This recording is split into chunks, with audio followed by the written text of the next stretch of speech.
So, magandang umaga, tanghali at gabi sa inyong lahat ng nakikinig ng audio record nito. Ang Bible verse natin for today is Hebrews chapter 10 verse 16 to 18. Ang sabi nito, ganito ang gagawin kong tipan sa kanila. Pagdating ng mga araw na iyon, sabi ng Panginoon, itatanim ko sa kanilang puso ang aking mga utos at isusulat ko ang mga iyon sa kanilang mga isip.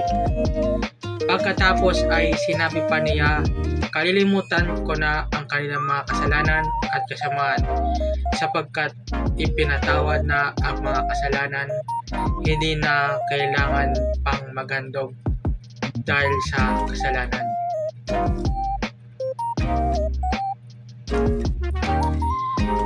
Second Corinthians chapter 5 verse 21. Itinuring niyang nagkasala siya na hindi nakaranas ng kasalanan upang sa pamamagitan niya tayo ituring na matuwid sa harapan ng Diyos.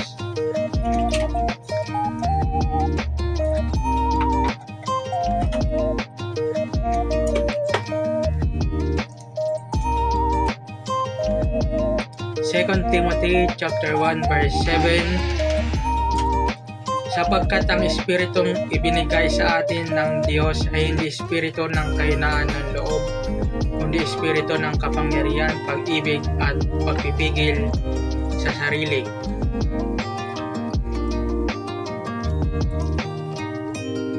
John chapter 14 verse 27. Kapayapaan ang iniiwan ko sa inyo, kapayapaan ko ang ibinibigay ko sa inyo. Hindi tulad ng ibinibigay ng sanlibutan ang ibinibigay ko sa inyo. Huwag ninyong hayaang mabagabag ang inyong kalooban o kaya ay matakot.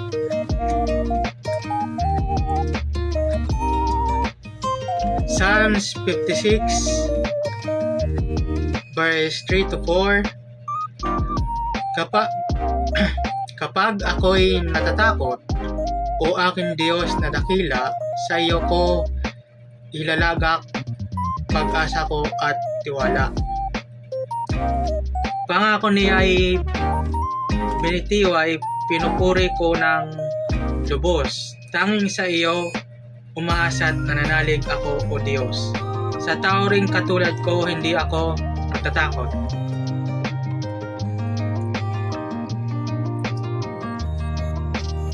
Hebrews chapter 13 verse 5 to 6.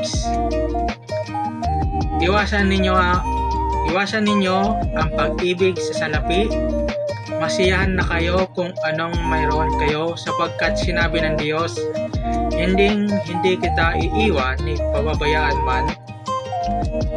Kaya't panatag nating masasabi, ang Panginoon ang tumutulong sa akin.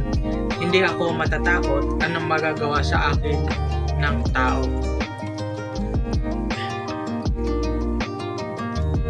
Isaiah 41 verse 13. Ako si Yahweh na inyong Diyos, ang magpapalakas sa inyo.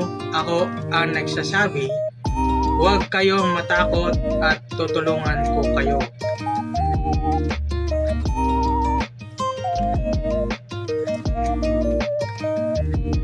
So, yun lamang po yung Bible verse natin for today. Maraming pong salamat sa pakikinig. Paki-share, like, support, and repost na rin po itong audio record nito. Maraming pong salamat. Yun lamang po and God bless.